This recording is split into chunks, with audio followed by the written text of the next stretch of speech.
আব্দুল্লাহ, যেই লটারি টানতে আব্দুল্লাহর নাম আছে। লোকজন ডাকতে বলে আব্দুল মুত্তালিব 99 বার না 99 বার যদি আসে, 1000 বার যদি আব্দুল্লাহর নাম আসে রে, আমাদের জীবন থাকতে, আমাদের দেহের মধ্যে জান থাকতে আব্দুল্লাহকে কোরবানি হতে দিব না। কারণ আব্দুল্লাহর কাছে রয়েছে নূরে মুহাম্মদ। ওরে আমরা দেখতেছি রে, এই দুনিয়ার সবচাইতে বড় রত্ন, পৃথিবীর মধ্যে সবচাইতে দামি জিনিস আব্দুল্লাহর কাছে গচ্ছিত আছে। সুতরাং জীবন থাকতে আব্দুল্লাহকে কোরবানি হতে দিব না। জোরে বলেন না মারহাবা। কয়বার উঠছে? 99 বার নাম উঠছে। এইবার 100 বার মাথায় টান দিছে, উঠছে উটের নাম। কিসের নাম? উটের নাম। আব্দুল মুত্তালিব 100 উট জবাই করে লোকজনের মধ্যে বিতাড়িত করে দিলেন আর মানত পুরা করলেন। আব্দুল মুত্তালিব ঘোষণা দিলেন যে 100 উট দিলাম কাইটা, এখন ছেলে যেহেতু বেঁচে গেছে। কিন্তু মক্কা মদিনার নারীরা আব্দুল্লাহর জন্য পাগল, আব্দুল্লাহর জন্য পাগল। ও যুবক, দিলের কান্ডা লাগাও, শোনো। এদিকে আব্দুল মুত্তালিব তার বাল্য বন্ধু আব্দুল ওহাবকে বলেছিল, ওহাব রে, তোর মেয়ে হয়েছে, আমার ছেলের সঙ্গে তোর বিবাহ দিব। আর আব্দুল ওহাবের কন্যা আর ছিল মুসলমান। 5টা গুণের গুণান্বিত ছিল আব্দুল ওহাবের কন্যা। পৃথিবীর মধ্যে 5টা গুণের গুণান্বিত নারীকে বিবাহ করো, যেটা নবীর বাবা করেছে, আমার নবীরা করেছেন, সাহাবীরা করেছেন। ওরা মুসলমান, পৃথিবীর মধ্যে এই 5টা গুণের নারী যদি কেউ বিবাহ করতে পারো, যুবক বন্ধুরা, দুনিয়ার মধ্যে শান্তি, দুনিয়ার মধ্যে জান্নাত কামাই করে নিতে পারবা।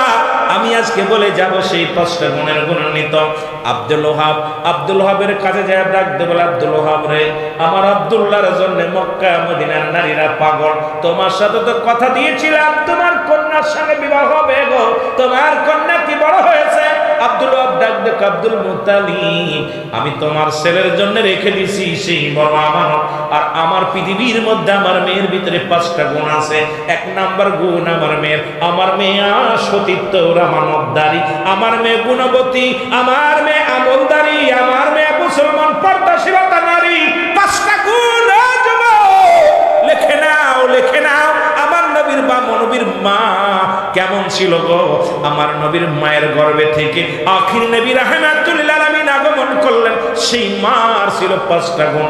1 নাম্বার গুণ ছিল তার সতীত্ব, আমানতদারি। জীবনে কোনো বেগানা পুরুষ তার চেহারা দেখে নাই, জীবনে কোনো বেগানা পুরুষের নজরে সে আসে নাই। জোরে জোরে চিল্লায় বলো আল্লাহু আকবার। 1 নাম্বার ছিল সতীত্ব, আমানতদারি। 2 নাম্বার ছিল পর্দাশীলতা নারী। 3 নাম্বার ছিল সে আমলদারি নারী। 4 নাম্বার ছিল গুণবতী, রূপবতী। যেমন ছিল তার রূপ, তেমন ছিল তার গুণ। আর তৎকালীন জামানায় মুসলমান বংশগত উত্তম বংশের মেয়ে ছিল আমার নবীর মা আমেনা। আমার নবীর মা আমেনার বাবা আব্দুল ওহাব জরি, তিনি ছিলেন তৎকালীন জামানার একজন সাধু ব্যক্তি, একজন আল্লাহওয়ালা মানুষ। জোরে জোরে চিল্লায় বলা যাবে না মারহাবা। কয়টা গুণ? এই 5 গুণে দেখেন না, বাদশা যুলকারনাইন যখন সুলাইমান পয়গম্বর বিয়ে করবে, উনিও বলতেছিলেন সারা পৃথিবী খুঁজে 4 গুণের মেয়ে পাইছে, 5 গুণের মেয়ে পাই নাই। উনি প্রস্তাব দিয়েছিল, ইলহাম আসলে, কে সুলাইমান পয়গম্বর, তুমি তো বিয়ে করবা, এই 5 গুণের নারী খোঁজো। দেখা গেল সারা পৃথিবী খুঁজেছে, 3টা গুণ পাইছে, 4টা গুণ পাইছে, 5টা গুণ পাই নাই। 5 গুণের গুণান্বিত নারী আমাদের প্রতিটা মুমিনের বিয়ে করা উচিত। যেটা বলেন না মারহাবা। গাঁজাখোর, মদখোর, নারীখোর সব ওয়াজ এক ওয়াজের ভিতরে চলে আসবে, সব ওয়াজ, কিন্তু সময় লাগবে। একটু পার্ট বাই পার্ট আলোচনা আগাইলে আসবে। কিন্তু আমার তো আবার আলোচনা দিছে একটু কবর আসর মৃত্যুর দিকে, ওদিকেও যাবো যদি আল্লাহ বাসায় রাখে। দেখা যাক, একটু মহব্বতের সঙ্গে দরুদ শরীফ পড়েন। আল্লাহুম্মা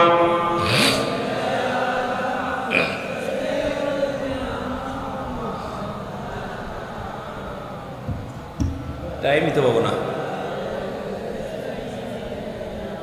আপনাদের কষ্ট হচ্ছে? আরো জোরে কষ্ট হচ্ছে? এর আব্দুল মুত্তালিব সঙ্গে সঙ্গে চিঠি লিখে দিলেন, পত্র লিখে দিলেন, কোথায় রে আমার আব্দুল্লাহ, তোমার জন্য আমি তোমার পাত্রী ঠিক করেছি। আব্দুল্লাহ কয়, বাবা গো, দেখার প্রয়োজন না, আপনি আমার বাবা, যার সঙ্গে বিবাহ দিবেন আমি রাজি। আমার নবীজির আব্বা কিন্তু গার্জিয়ান ছাড়া বিয়ে করে নাই। আমরা পরের মেয়েরা হাত ধরে নিয়ে চলে আসি, আর আইন করছে সরকারি 18 বছর বয়স হয়ে গেলে, 20 বছর বয়স হয়ে গেলে বাবার অধিকার নাই মেয়ের দাবি করা। আরে কপাল পুরা, কপাল পুরাস না। আমার নবীর বাবা কিন্তু বিয়ে করেছে, দাদাই নিজে পছন্দ করে দিছে। আমার নবীর দাদা নিজে তার বাবারে বিয়ে দিছে। আর এই পছন্দ করিয়া, বাবা পছন্দ করিয়া নবীর মা, নবীর বাবার লগে বিবাহ দিয়েছে। জোরে বলা যাবে না মারহাবা? আর একটু জোরে। এন আব্বা মা দেখলে চলে না, এটা দরকার ডিজিটাল। ডিজিটাল করতে করতে দেশ শেষ। ও যুবক, বিবাহ হয়ে গেল, মুসলমান বাসর হয়ে গেল, লম্বা আলোচনা, বাসর হয়ে গেল। আব্দুল্লাহ আমার নবীজির মা আমিনা কয়, খোদাকে কসম করে বলি, জীবনে কোনোদিন পুরুষের সামনে যায় নাই, কোনো পুরুষের চেহারা দেখিনি। বাসর রাত্রে আমার স্বামী বসে আছে, আমিও বসে আছি। হঠাৎ কেন যেন ঘরের মধ্যে একটা নূরের একটা আলোর জ্যোতির মতো লাগতেছে। আর ঘরটার ভিতরে যেন কেন পেত কোনো এমন সুন্দর ঘ্রাণ, আমি এত সুন্দর ঘ্রাণ কখনো পাই নাই। খোদার কসম করে বলি রে, আমি আমার স্বামীর মুখের দিকে তাকাইলাম, দেখি আমার স্বামী আমার আব্দুল্লাহর কপালের মধ্যে নূরে মোহাম্মদ ঝলমল করে। যখন আমি তাকাইলাম রে, ওই নূরটা যেন ছুটে এসে আমার কাছে হাজির হয়ে গেছে। জোরে জোরে চিল্লায় বলো মারহাবা। আমার নবীজি এই দুনিয়ার মধ্যে মার লব্ধস্তম্ভে ঢোকে নাই, লব্ধস্তম্ভে বাইর হয় নাই। মারহাবা। আর একটু জোরে বলে। মুসলমান শোনে না, আব্দুল্লাহর নূর মুবারক দাবি মালিক হয়ে গেলেন, আমেনা হয়ে গেল। হঠাৎ আব্দুল্লাহ একদিন রাস্তা দিয়ে যাইতেছিলেন, দূর থেকে নফল কন্যা ডাকতে, মরিয়াম ডাকতে বলে, আব্দুল্লাহ রে, আব্দুল্লাহ, আব্দুল্লাহ, আব্দুল্লাহ দাঁড়া গেছে। ডাকতে বলে, আব্দুল্লাহ বলো রে, আগে বলো, তুমি কি বিবাহ করেছো রে আব্দুল্লাহ? আব্দুল্লাহ কয়, মরিয়াম রে, প্রতিদিন তো এমিনদের যায়, তুমি ডাক দিয়ে খাবার দাও, শরবত দাও, ভালো দুইটা চারটা কথা বলো, আজকে কেন একবারই জিগাও, বসতেও দিলে না, জিগাও তুমি বিবাহ করছেনি? আব্দুল্লাহ রে, আগে বলো তুমি বিবাহ করছনি? কয়, হ, গত 2 দিন আগে আমি বিবাহ করেছি। মরিয়াম চোখের পানি গুলো ছেড়ে দিয়া বলে, আব্দুল্লাহ রে, এই আব্দুল্লাহ, আব্দুল্লাহ রে, আমি তোর পাগল ছিলাম না, আমি নফল কন্যা, আমার বাবা এই জমিদার, আমার বাবার ধন সম্পদের বিশাল জমিদার ছিল রে, আমি এক বাপের এক কন্যা। আমি আমার বাবার থেকে তাওরাত কিতাব যখন আমার আব্বা পড়তো, আখরি নবীর আলোচনা আসতো, আমি নফল কন্যা রে, ওই নূরে মুহাম্মাদের পাগল ছিলাম রে। এ আব্দুল্লাহ, জীবনে মনে করেছিলাম এই সম্পত্তির বিনিময়ে সব কিছু বিলিয়ে দিয়ে আমি তোমারে বিবাহ করব, আখরি নবীর মা হব রে। এই আব্দুল্লাহ, ওদিন আমি 200 নারী নিয়ে যখন তোমার বাবার সঙ্গে বিদ্রোহী করেছিলাম, আমি তোমার জন্য নয় রে, তোমার ভিতরে নূরের ঝলক, আমি আখরি নবীর মার বাসনা জেগেছিলাম। আব্দুল্লাহ রে, ও আব্দুল্লাহ, আমি তোমার রূপ যৌবনের জন্য পাগল ছিলাম না, আমি পাগল ছিলাম রহমতের নবী রাহমাতুল আলামিনের মা হওয়ার জন্য। রে আমার কপালে হইল না রে, আমি প্রতিজ্ঞা করলাম আর জীবনে কোনোদিন বিবাহ করব না। আরে আমি আর কোনোদিন কোনো পুরুষের কাছে যাব না, কোনোদিন বিবাহ করব না। আয় আব্দুল্লাহ, আমি নূরে মুহাম্মাদের ওই স্মৃতি ধরে গুলো, ওই বাসনা জল্পনা কল্পনা করে আমার জীবনটা কাটায়া দিব। জোরে বলেন মারহাবা। আর একটু জোরে জোরে চিল্লায়া বলেন না মারহাবা।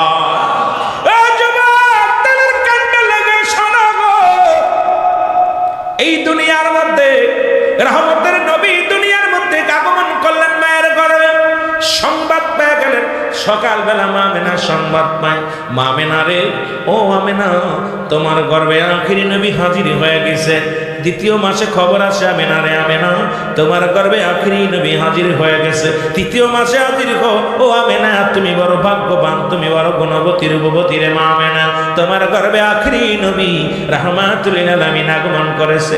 10 মাস 10 দিন একই সংবাদ পাইলেন। আমার বাবারা, আমি লম্বা আলোচনা না আগেই বলেছি, কত ফস করে শেষ করা যায়।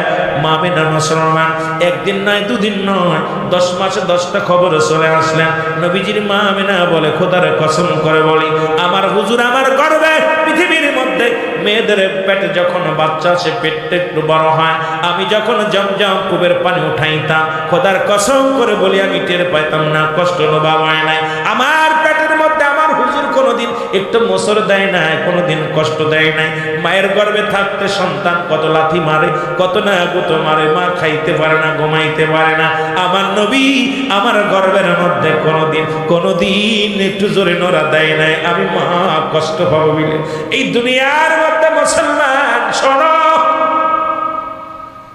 এই 10 মাস 10 দিন পূর্ণ হয়ে গেল, নূরে মদিনা নূরের নবী রাহমাতুল লিল আলামিন দুনিয়ার মধ্যে আসবে।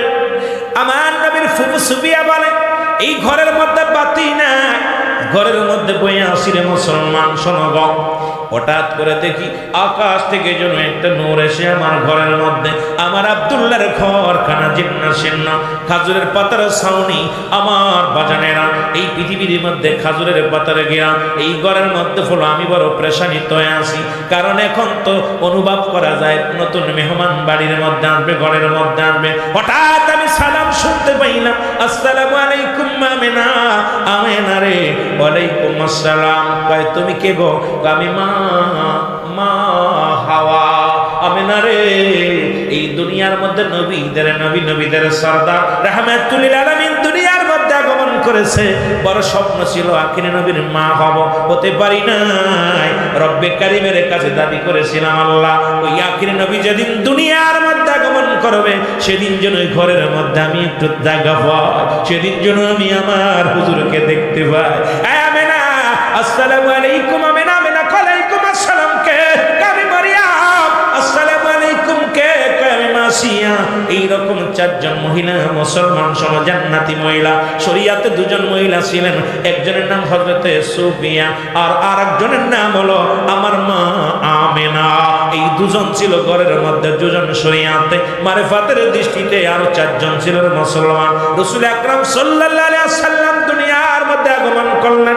মা সুফিয়া ডাকতে বলো, দুনিয়ার মানুষ শোনো, এই পৃথিবীর মধ্যে নূরের পুতুল আমার গর্ভে থেকে, আমার বাবির গর্ভে থেকে আসলো।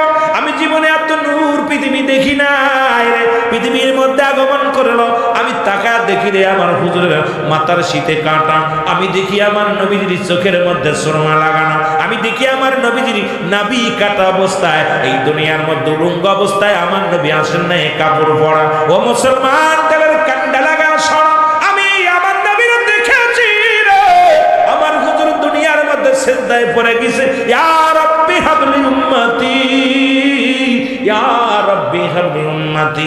খোদার কসম করে বলি রে, আমার হুজুরের মুখের আওয়াজ শুধু উম্মতি উম্মতি শুনেছি। আমার নবী দুনিয়ার মধ্যে আগমন করলো গো। ওদিকে আব্দুল মুত্তালিব বলে, আমি কাবার সামনে দিয়ে আসতেছিলাম রে, হঠাৎ দেখি কাবার মধ্যে যত মূর্তিগুলো ছিল সবার মাথা নত হয়ে গেছে। আমি জিগাইলাম, ও মূর্তি, তোমাদের মাথা কেন বেঁকা হয়ে গেছে? মূর্তিগুলোর জবান খুলে গেছে। ডাকতে বলে, আব্দুল মুত্তালিব, তুমি জানো না আমাকে ভাঙার জন্যে, আমাকে বিতাড়িত করার জন্য এই পৃথিবীর মধ্যে নবীদের নবী রাহমাতুল লিল আলামিন আগমন করেছে। অথচ সেই নবী ঘোষণা করে দিয়েছে, আমি দেখতেছি। মুসলমান শোনে না, গভীর মনোযোগ। তিরমিজি শরীফের হাদিস 3952 নম্বর পৃষ্ঠা, 52 নম্বর হাদিস খানা শোনো। 3952 নম্বর হাদিস। আমার নবী বলে গেছে, ওসিরে আমার উম্মতের মধ্যে এক দল, তারা নিজেরা মূর্তি পূজা করবে, অন্য কেউ উৎসাহিত করবে। আজকে বাংলাদেশের বুকে দুনয়ন ভরে দেখলাম, মুসলমান ইমানের চাইতে ভোটের দাম বেশি। জোরে বলেন ঠিক কিনা?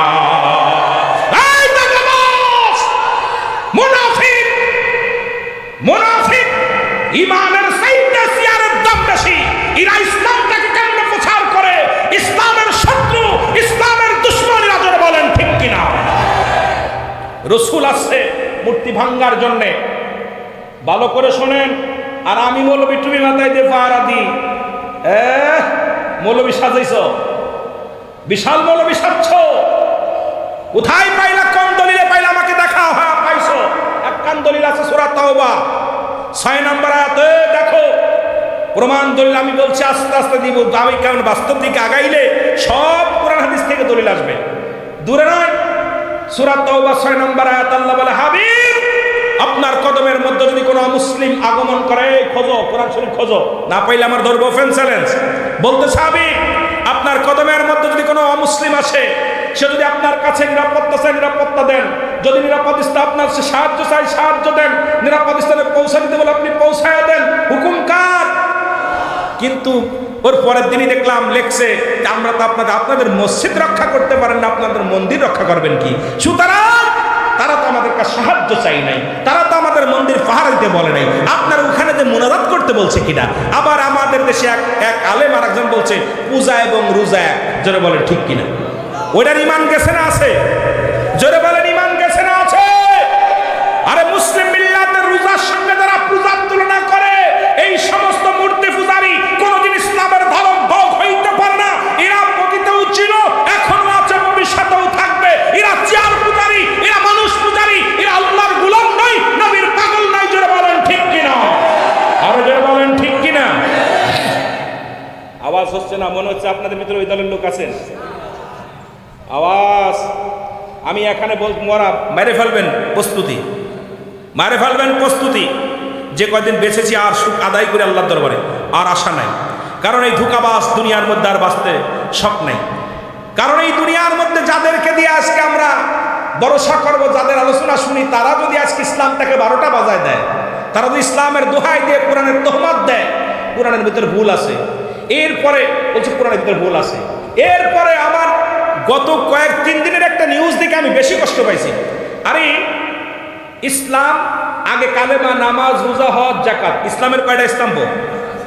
আমার রাসূল বলছে পৃথিবীর মধ্যে যখন আমি নবুয়াতি পাই, সর্বপ্রথম মহিলাদের মধ্যে ইসলাম ধর্ম কবুল করে আম্মাজান খাদিজাতুল কুবরা। জোরে বলেন ঠিক কিনা? বালকদের মধ্যে শেরে খোদা হযরতে আলী, আর মুরব্বীদের মধ্যে আমার চাইতে 6 মাসের বড় হযরত আবু বকর সিদ্দিক রাদিয়াল্লাহু তাআলা। জোরে বলেন না মারহাবা। আর গোলামদের মধ্যে হযরতে যায়েদ। কথা বলছেন নাই? আরে বোকার দল কেমনে বললো যে মা খাদিজা জীবনে 1 রাকাত নামাজ পড়ে নাই, রোজা রাখে নাই? আরে তখন তো নামাজ ফরজই হয় নাই, তুই কেমনে? আর যখন আমার নবীজি বলছে আমার খাদিজা, আমার নামা খাদিজা দেখেনি, ওনার জীবনে যে আসলে ওয়াজ এসে গেলে পাবেন যে মা খাদিজা যখনই আখিরি নবীর সন্তান পেয়েছে, দুনিয়া সব ছেড়ে দিছে, পৃথিবীর মধ্যে ধন সম্পদ যা কিছু ছিল রাসূলুল্লাহর কদমে লুটিয়ে দিছে। আমার মা খাদিজা সদা সর্বদা চোখের পানি ছেড়ে কাঁদছে, অজান্তের কবরের ভয়ে কাঁদছে, জাহান্নামের ভয়ে কাঁদছে। ইয়া রাসূলুল্লাহ, আমার কবরে কি উপায় হবে? আর সেই মাকে যদি বলে নামাজ পড়ে নাই, সেই মাকে যদি বলে রোজা রাখে নাই, সেই মাকে যদি বলে সে কোনোদিন হজ করে নাই, এর মতো বিয়াদব আলেম আর জগতে নেই। যেটা বলেন ঠিক কিনা? আর যেটা বলেন ঠিক কিনা? এদের ওয়াজও নাকি মানুষে শোনে, কথা বোঝেন? আবার আল্লাহ বলে সর্বশক্তিমান না, আল্লাহ বলে আলা কুল্লি শাইইন কাদির। আরে আমার আল্লাহ বলে আমি সর্বশক্তিমান, আর ওই বুকা পণ্ডিত বলছে আল্লাহকে সর্বশক্তিমান বললে বলা যাবে না। তোর আব্বারে বলবে, তোর আব্বারে বলবে না, কারণ আল্লাহ নিজে কোরআনের ভিতরে বলে আমার রব্বে কারীম, আমি রব্বে কারীম সর্বশক্তিমান। আল্লাহ নিজে বলে, আর তুমি বলো আল্লাহকে সর্বশক্তিমান বলা যাবে না। তুমি কিসের ইসলামী দল? আমি বলি ওদের দল থেকে অতি শীঘ্রে বহিষ্কার করার দরকার, না হলে এরাই তোমাদের 12টা বাজায় দিবে। আর দোষাবন্য মানুষের জন্য বলো ঠিক কিনা? এরাই তোমাদের 12টা বাজায় দিবে। কষ্ট পাচ্ছেন নি? কষ্ট পাচ্ছেন? নাই তো কোনো আশা, বন্ধ মুখের ভাষা, চারিদিকে দেখি শুধুই অন্ধকার, চারিদিকে দেখি শুধুই। ওঠেন কেন ভাই? ডায়াবেটিস স্যার উঠেন, আমি ছেড়ে দেবো, ওয়াজ বেশি করবো না। যদি আপনাদের কষ্ট লাগে ছেড়ে দেবো, উঠাউটি করলে ওয়াজ করতাম না। জোরে বলেন, নাই তো কোনো আশা, বন্ধ মুখের ভাষা, চারিদিকে দেখি শুধুই অন্ধকার, চারিদিকে দেখি শুধু, ঠিক কিনা? চারিদিকে দেখি শুধু, ঠিক কিনা? সব অন্ধকার, চারিদিকে দেখতেছি কি? আমরা তো বারবার খাচ্ছি ধোঁকা, ওদের ওই ধোঁকার পিছে আছে যে শুধুই মিশে, না না আর মানি না ভণ্ডবাজির তাল বাহানা, না না আর মানি না ওদের ওই তাল বাহানা। জোরে বলেন, নাই তো কোনো আশা, বন্ধ মুখের ভাষা, চারিদিকে দেখি শুধুই অন্ধকার, চারিদিকে দেখি শুধুই। এখন মানুষ কি পাগল আছে তোমাদের কথা মতো? 18 কোটি মানুষ নামাজ পড়লে নাকি একটা ভোট দিলে সেই সব কোথায় লাগালি, কোথায় লাগালি? এর আগে বলছে আমলিকার বিএনপি নাকি কোরআন শরীফে আছে, কথা বুঝেন নাই? কোরআন শরীফে আছে কিন্তু জানেন না। এই ধোঁকাবাজগুলো ইসলামটাকে ধ্বংস করার জন্য এই সমস্ত 2-4টা মৌলবী যথেষ্ট। জোরে বলেন ঠিক কিনা? এর আবার আন্তর্জাতিক খ্যাতি সম্পূর্ণ, ক্ষতি সম্পূর্ণ। জোরে বলেন ঠিক কিনা? কষ্ট হচ্ছে আপনাদের? সাতক্ষীরার জমিন ভয় আমি রুহুল আমিন পাই না, কথা বুঝেননি? রুহুল আমিন সিদ্দিকী ভয় পায় না, কারণ আমি চোরকে চোর বলবো, ডাকাতকে ডাকাত বলবো। এর জন্য যদি মরণ হয়, রব্বে কারিম তোমার দরবারে হাসি মুখে মরণ নিব। জোরে বলেন ঠিক কিনা? কারণ আমরা কোনো ধোঁকাবাজির সঙ্গে নয়। জোরে বলেন ঠিক কিনা? আমার মুসলমান বাবারা, আমার গভীর মনোযোগ। আব্দুল মুত্তালিব কয়, এবার কাবা শরীফ ঝুঁকে গেছে। সূরা ফিল বলে, আল্লাহ বলে আলাম তারা, আপনি কি দেখেন নাই? আর মৌলবীর গোষ্ঠী তাফসীর পর আল্লাহ কয়, হাবিব আপনি নবী দেখেন নাই? নবী তো তখনও দুনিয়ায় আসেন নাই। আমার নবীজি আসার 26 দিন আগে আবরা বাদশাহ সৈন্য নিয়ে, হস্তি বাহিনী নিয়ে কাবা শরীফ ভাঙার জন্য গিয়েছিল। আরে আমার নবীর দাদা আব্দুল মুত্তালিব ডাক দিয়ে বলে, কাবা রে, এ কাবা, তোর মাথা কেন নত হয়ে গেছে জানতে চাই রে। কাবাই ডাক দিয়ে বলে, আব্দুল মুত্তালিব, এই পৃথিবীর মধ্যে যার জন্য আমি কাবার এত দাম, আজকে মিলাদুন নবী পালন করে আমার ভাইরা আনন্দ লাগে, হৃদয়ের মধ্যে আনন্দ লাগে, কলিজার মধ্যে। কাবা শরীফের ওয়াজ শোনেন, এবার মানুষের ওয়াজ শুনছেন, এবার কাবার ওয়াজ শোনেন।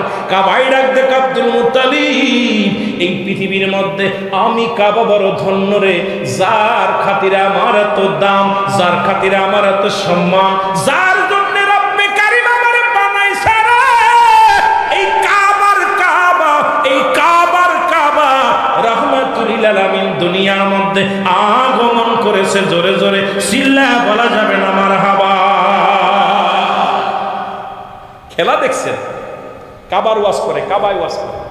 কাবা বলতেছে, আব্দুল মুত্তালিব তুমি জানো না? আরে আমার এত দাম বাড়লো কেন, আমার এত মান বাড়ছে কেন? আমার কাবা রাহমাতাল লিল আলামিনকে যার জন্য আমার বানাইছে, তার সম্মানে আমার কাবার দাম। সে তো দুনিয়ায় আসছে, তার সম্মানে আমি নত হয়ে গেছি। সুবহানাল্লাহ।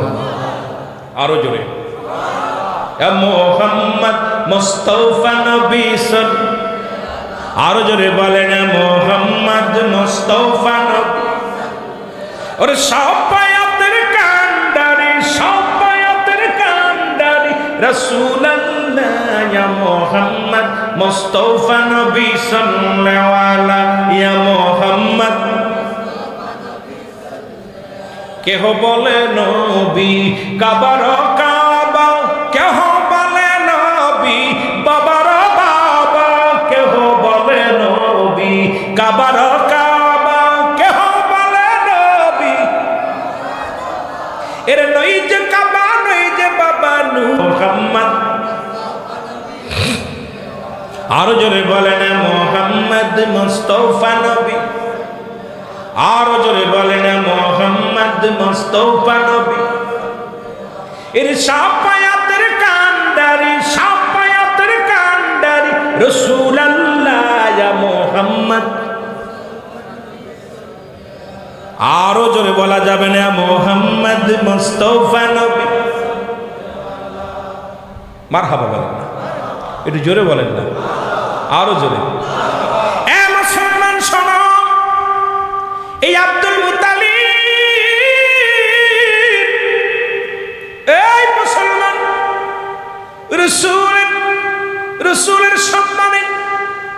রসূলের সম্মানে আবু লাহাব তার দাসী আজাদ করে দিয়েছিল আঙ্গুলের ইশারা দিয়া। ও মুসলমান শোনো, ওই হাসরের ময়দানে যেদিন উত্তপ্ত চন্ডখানা মুসলমান সূর্য যেদিন মাথার উপরে উঠবে, এই মস্তিষ্কগুলো গলে গলে পড়বে ওই হাসরের ময়দানের কবরের মধ্যে, জাহান্নামের মধ্যে।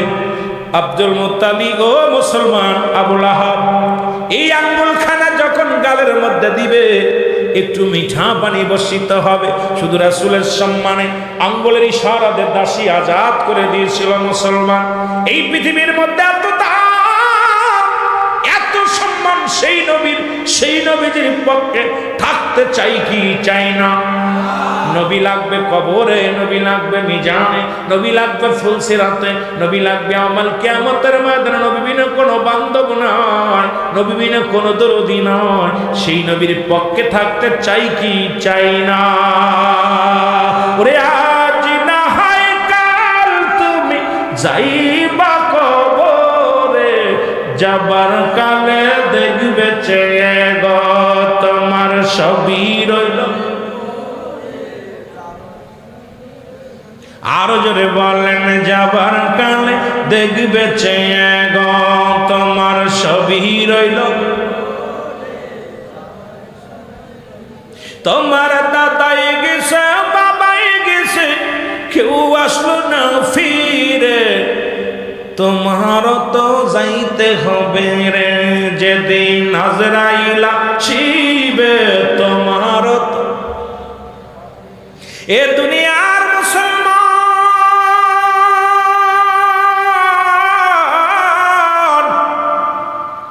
নবী কানা পর্যন্ত রেখলাম, এরপরে একটু পিছনের দিকে যায়, একটু কবর আসরের দিকে আমার ভাইয়েরা বলছে। আবার যদি সময় পাই রে ওদিকে চলে যাব। পৃথিবীর মধ্যে তিনটা বিপদ। কয়টা বিপদ? এক নাম্বার বিপদ হলো মানুষের মরণ, দুই নাম্বার হলো কবর, তিন নাম্বার হলো কিয়ামতের ময়দান। বড় বড় তিনটা বিপদ প্রতিটা মানুষের জীবনে। এক নাম্বার বিপদ হলো মরণ। এক নাম্বার বিপদের নাম কি? আর একটু জোরে বলেন কি? দুই নাম্বার বিপদ কবর, তিন নাম্বার বিপদ কিয়ামতের ময়দান। এই পৃথিবীর মধ্যে আসার একটা সিরিয়াল আছে, যার সিরিয়াল নাই।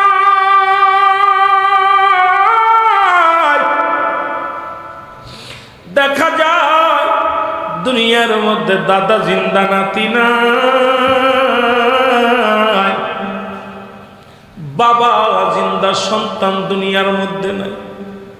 এই দুনিয়ার মধ্যে যে বাবা তার সন্তানের লাশ কাঁধে নিছে, ওই বাবারে জিগাইবেন এই পৃথিবীর মধ্যে সন্তানের লাশ কত ভারী। ওই বাবারে জিগাইলে ওই বাবা বলবে, দুনিয়ার মানুষ রে, এই পৃথিবীর মধ্যে সন্তানের লাশটা এত ভারী, আমি এত বড় ভারী বস্তু জীবনে আমি কাঁধে নিই নাই, গায়ে নেই নাই। সন্তানের জিগাইবেন তোর বাবার লাশটা কত ভারী।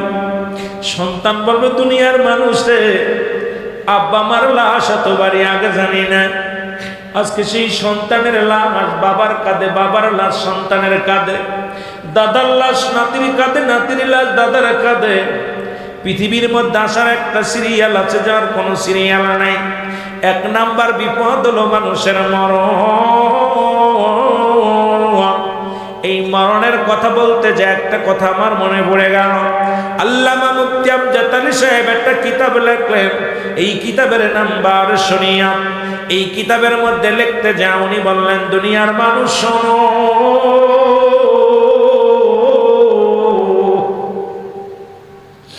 মানুষ যখন সাধারণ মৃত্যুবরণ করে, 70টা তাজা উটের গায়ের চামড়া জবাই না করিয়া উল্টো দিকে টান দিয়া লবণ আর মরিচ লাগায় দিলে যতটুক যন্ত্রণা হয় এর চাইতে 70 গুণ যন্ত্রণা হলো একটা সাধারণ মৃত্যু। আমার বাবারা আমার, আজকে যারা মরণের সময় পায়খানা করে দেয়, মরণের সময় যাদের চোখ দুটি বড় বড় হয়ে যায়, মরণের সময় কত মানুষ প্রস্রাব করে দেয়, জিহ্বা বাইর হয়ে যায়, এই কত মানুষের দাফন পড়াইলাম রে,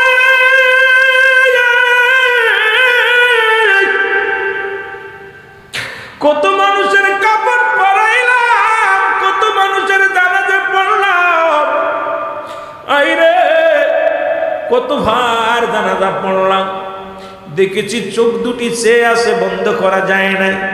ইমাম সাহেব হুজুর জানে কত মায়েতের লাশ, ওরে দাফন করার পর চেয়ে রয়েছে, জিহ্বা বাইর হয়ে রয়েছে। ওই গোসল করাতে যায় দেখছে তারা পায়খানা করে দিছে, প্রস্রাব করে দিছে, এত যন্ত্রণা রে বাবা।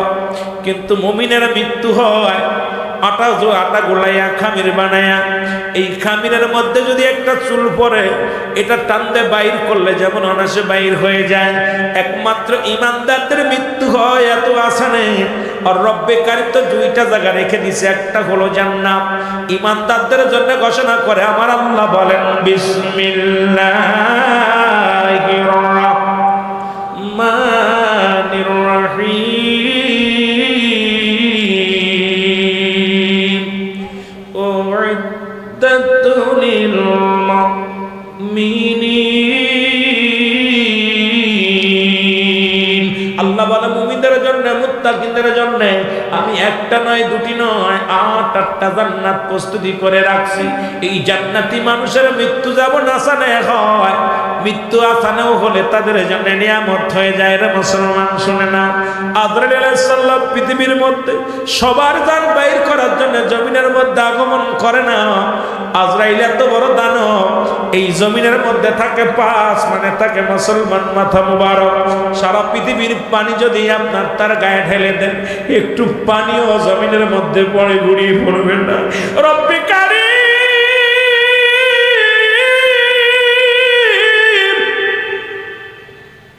কোন দিন যেন মরণের কেলপান করব রে, কোন দিন যেন আজরাইল চলে আসবে রে, কোন দিন যেন ধরা পড়ে যাব। ছেলেমেয়েরা কাঁদবে, ছেলেমেয়েরা বিদায় দিতে চাবে না, কেউ ধরে রাখবে না। ইমাম সাহেব দুয়া দুরুদ পড়ায়া জানাজার নামাজ পড়ায়া চির বিদায়ের জন্য প্রস্তুতি হয়ে যাবে।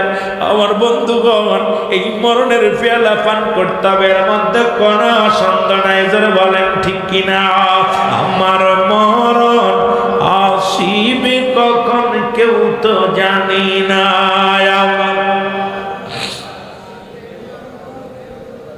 কোরআন শরীফের সব আয়াত অস্বীকার করতে পারবেন, একটা আয়াত কুল্লু নাফসিন যায়কাতুল মাউত অস্বীকার করার মতো ক্ষমতা কারুর নাই।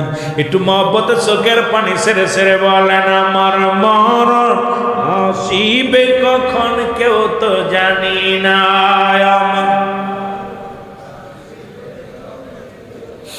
এই আমি চলে যাব, আমায় তোমরা ভুইলা যাইও না। আমি চলে যাব, আমায় তোমরা না। আমার মরণ আসিবে কখন কেউ তো জানি না। আমার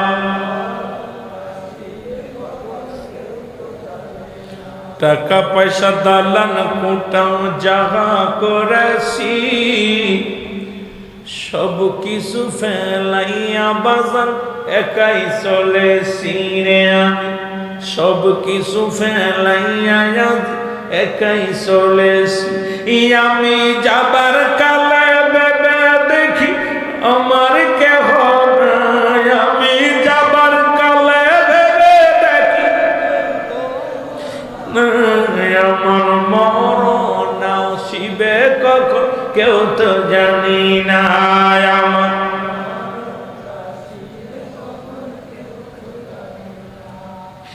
এই পৃথিবী চিরদিন থাকার জায়গা নয়, অন্ধকার কবর যে তোমার আসল ঠিকানা রে মানুষ। অন্ধকার কবর যে তোমার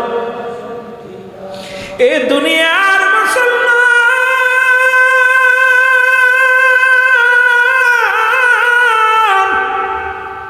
কার জন্য সুদ খাও, কার জন্য ঘুষ খাও, কার জন্য জিনা ব্যভিচার করো, কার জন্য দুনিয়ার মধ্যে মানুষকে ঠগাইলা। এই দুনিয়ার সম্পদের পাহাড় তুমি গড়লা, এই দুনিয়ার সম্পদ খাবে লোকে, তোমার দেহ খাবে পোকে। ওরে বাজান, এই দুনিয়া থেকে বিদায় যখন নিয়ে যাবা, এই দেহখানা তোমার মাটির মধ্যে রেখে দিবে, তোমার পোকামাকড়ে বাগাবাগি করে খাবে। এই দুনিয়ার সম্পদ তোমার ছেলে মেয়েরা খাবে, ছেলে মেয়ে না থাকলে প্রতিবেশী খাবে, সে না থাকলে তোমার আপন জনেরা নিবে, যদি না থাকে মুসলমান সরকার বহন করবে। কিন্তু দুনিয়ার সম্পদ খাবে লোকে, তোমার দেহ খাবে পোকে। এমন দেহটা করো যেন পোকা মাকড় ওই দেহের মধ্যে না আসে। ও বন্ধুগণ, এই জন্য আমি বারবার বলি রে, এই দুনিয়া ছেড়ে দাও, দুনিয়া ছেড়ে দাও। কারণ আমার নবীজি বলছেন, মুসলমান শুনে নাও, বাল হওয়া খেলাফ, এই দুনিয়াটা একটা পচা দুর্গন্ধ মরি। মানুষের চরিত্র হলো কুকুরের চরিত্র। কুকুর যেমন দুনিয়ার মধ্যে মরি পাইলে খুশি হয়, সে যেমন আর উম্মতিরা মুসলমান শুধু এই সম্পদ পাইলে খুশি হবে। আজকে যেদিকে তাকায় ক্ষমতার হলো, আজকে মানুষ মরে রাস্তায় পড়ে থাকে, সেখানে কোনো হুঁশ নাই। আর মানুষের জানমালের কোনো নিরাপত্তা নাই। আজকে মানুষের মানুষ মনে করে না। আজকে দুনিয়ার ভাইয়ের ভাই হয়ে ভাইকে খুন করে, সন্তানকে বাবা খুন করে, বাবাকে সন্তান খুন করে। এমন একটা জামানা আমাদের মধ্যে বিরাজ করে। ও যুবক, আমি বারবার তোমাদের বলে যাই, এই দুনিয়ার মহসের দাও, রব্বে কারিমের পাগল হয়ে যাও। আমার রব্বে কারিম ডাকতে বলেন, কুল্লু মান আলাইহা ফান। আল্লাহ কয়, বান্দারে, এই জমিনটা আমি রাখবো না, জমিনের মধ্যে যা কিছু আছে আমি আল্লাহর জন্য বিচ্ছিন্ন করে দিব। কুল্লু মান আলাইহা ফান, সব শেষ করে দিবে কি? আরো জোরে বলেন। আল্লাহ ডাকতে বলে, হাবিব,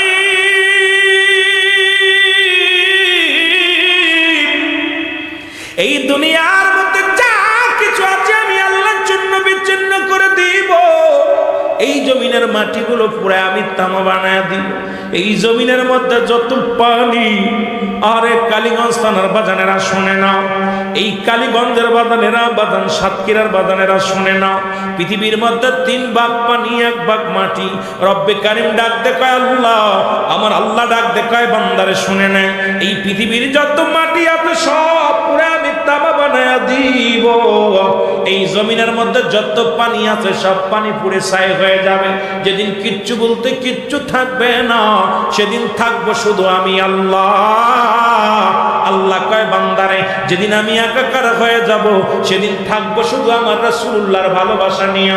এই জন্য আহলে সুন্নাত ওয়াল জামাতের সুন্নি জনতার হৃদয়ের মধ্যে শুধু নবী নবী নবী, জোরে জোরে চিল্লায় বলেন ঠিক কিনা?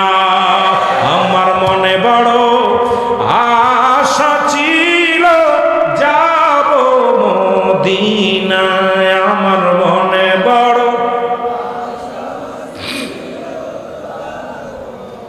আরো জোরে বলেন, আমার মনে বড়,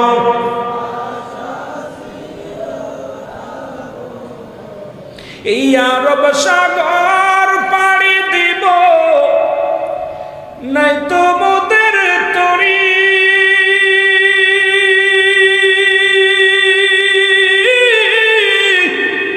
পাখানায় তো উড়ে যাব ডানাতে ভর করি। রে আশায় আছে সম্বল নাই, আশায় আছে রে করি কেউ পায়। আমার মনে বড় আশা ছিল যাব মদিনায়, আমার মনে বড়, আরো জোরে বলেন, আমার মনে বড়।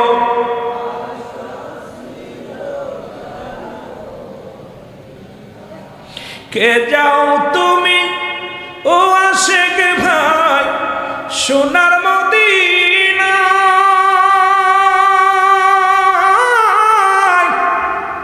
এ গোলামের সালাম খানি দিও গো পৌঁছায়। আমার মনে বড় আশা ছিল যাব মদিনায়, আমার মনে বড়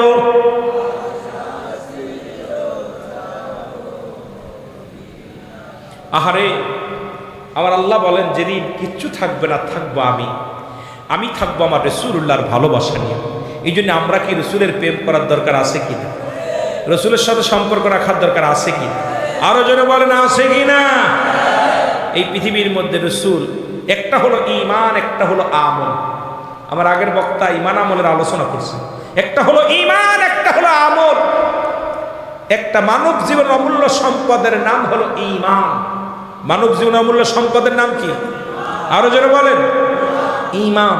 আর ব্যক্তির জীবন অমূল্য সম্পদের নাম হলো রুহু। রুহুবিহীন যেমন বডির মূল্য নাই, ঈমানবিহীন কোনো আমলের মূল্য নাই। ঈমানবিহীন কোনো আমলের মূল্য নাই। আর একটা হলো আমল, একটা হলো ঈমান। নামাজ, রোজা, হজ, যাকাত এগুলো হলো আমল। আর ঈমান হলো নবী মুহাম্মদুর রাসূলুল্লাহ সাল্লাল্লাহু আলাইহি ওয়াসাল্লাম। জোরে বলেন মারহাবা। যার ঈমান নাই ওর কিসের নামাজ, যার ঈমান নাই তার কিসের হজ, যার ঈমান নাই তার কিসের ওযু। কারণ ওযু ছাড়া যেমন নামাজ হয় না, ঈমানবিহীন তেমন আমল হয় না। এই জন্য আমার বাবা রুহু, বডি ছাড়া যেমন বডির অমূল্য সম্পদ যেমন রুহু, এই বডির মধ্যে রুহু নাই, বডির কোনো দাম নাই। আজকে আমার ভাইজান যুবফ্রন্টের নেতা আগামীকাল নামটা বলবে কি, মরহুম অমুকের লাশ, নামটা বলবে এন্তেকাল করছে অমুক মিয়া। এই মরহুমের জানাজার নামাজ আগামীকাল সকাল 10টায় হবে। সুতরাং রুহুটা যতবেল থাকবে বডির আর ততবেল দাম আছে। রুহু আছে হাসপাতালে নিতেছি, রুহু আছে বিদেশে পাঠাইতেছি, রুহু আছে মাসকে মাস আব্বা মা বিছনায় পড়ে আছে তার দাফন করতেছি না।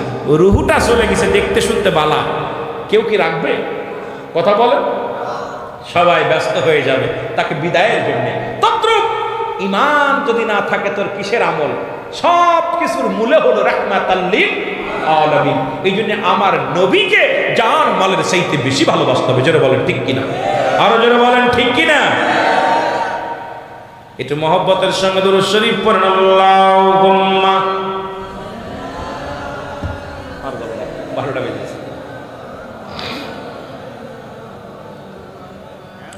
আমার বাবারা আসতে, যেহেতু 12টা বেজে গেছে, আগামীকাল আপনাদের মাহফিল আছে। আগামীকাল আশিকে রাসূল আসবে, ওলিউল্লাহ আশিক সাহেব অনেক সুন্দর গজল গায়, মানুষের হৃদয় কেড়ে নিবে গজল গেয়ে, চোখের পানি ছেড়ে ছেড়ে কানবে, আশিকদের ওয়াজ শুনে মজা পাবেন। আমিও রাগাবো না, কারণ আপনাদেরকে নিয়ে রাত 12টার পর থেকে আর কোনো মানুষের জাগরণের ইখতিয়ার নেই। কারণ 12টা পর্যন্ত হলো জাগরণের ইখতিয়ার। 12টার পর থেকে 2টা, 12, 1, 2, 3 ঘন্টা ঘুম। যারা মক্কা মদিনায় হজ করতে গেছেন, যখন রাত 12টা বেজে যায় রাসূলুল্লাহ রওজা মুবারকের দরজা মেরে দেওয়া হয়, রওজার দরজা বন্ধ হয়ে যায়। রাত যখন 3টা বাজে, হাজী সাহেব গেছেন নাকি, রাত যখন 3টা বাজে আমার নবীজি রওজা মুবারকের দরজা খুলে দেওয়া হয়। মানুষ কাতারবন্দি হয়ে দাঁড়িয়ে থাকে।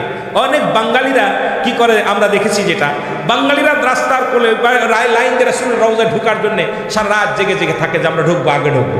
রাত যখন 3টা বাজে সঙ্গে সঙ্গে দরজা খুলে দেওয়া হয়, দলে দলে মানুষ রাসূলের রওজা মুবারকে প্রবেশ করে। এই জন্যে রাত মানুষের সারা আপনার 12টার আগে ইখতিয়ার নেই ঘুমানোর, আর 12টার পরে জাগানোর ইখতিয়ার নেই। এই জন্য আমিও আপনার ডিস্টার্ব করবো না। যদিও একদিন যদি একটু কষ্ট 12টা পার হয়ে গেছে, আমি মনে হচ্ছে 12টার আগেই মোনাজাত দিব। তবে আমার ভাইয়েরা গত বছর দাওয়াত দিছে, আসতে পারি নাই।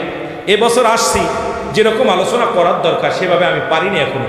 কারণ আমাদের ঘন্টার পর ঘন্টা আলোচনা করি, আর আশেকদের খোরাক যতক্ষণ তো না দিতে নিজেও তৃপ্তি পাই না, শান্তি পাই না। কারণ আমি আপনাদেরকে বলতেছি, 1 নাম্বার হলো মরণ, 2 নাম্বার হলো কবর, 3 নাম্বার হলো কিয়ামতের ময়দান। প্রতিটা মানুষই আপনার আমার এই 3টা জিনিস আসবে। মরণের পরই কবর আসবে। কবরে যেদিন শোয়াবে, কবরে আপনি থাকবেন কতদিন থাকবেন?